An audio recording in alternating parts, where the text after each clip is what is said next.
Alright, so you've got your Canon Rebel T7. This is how it's going to look straight out of the bag. Pretty simple. It's a very good beginner camera, very easy to use, very easy to find out how the different settings can be manipulated. So let's dive right in. I'll show you everything that you need to know to use this camera successfully and start getting better shots right off the bat. So you're going to flip it on with this switch right here, and then it'll come up with this screen. And this screen's going to look a little different depending on what your dial is set to on the top here.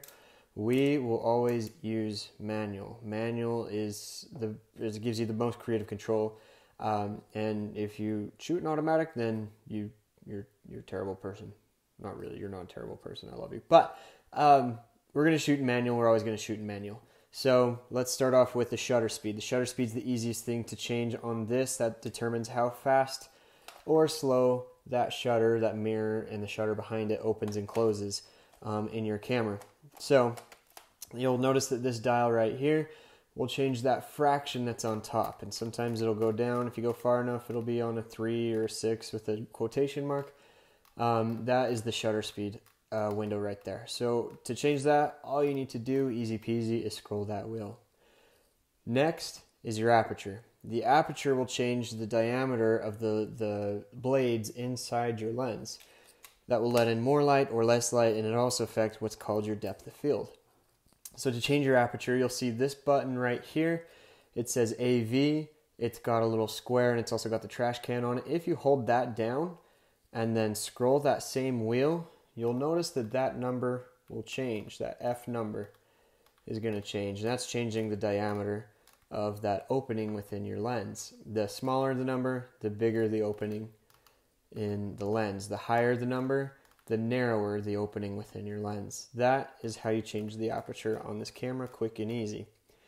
The next thing that you're going to want to know is how to change the ISO. The ISO is changed when you push the top button of this round wheel here.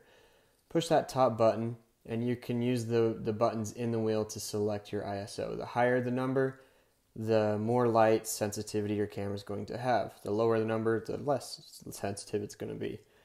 You can use auto to begin, but we really want to move away from using auto in anything because it gives you the most creative control as you use your camera. So I'm just going to leave this on 100. That's a good setting right there. So that's shutter speed, aperture, and ISO right off the bat. For most of your shooting, you'll notice there's an L in the corner here.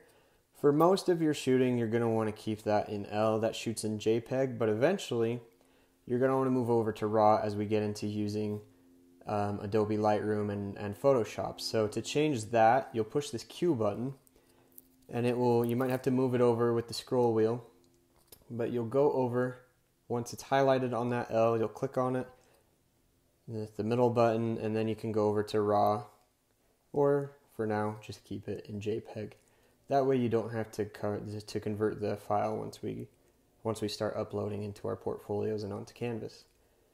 So those are the most important functions on this camera in a nutshell: shutter speed, aperture, and ISO.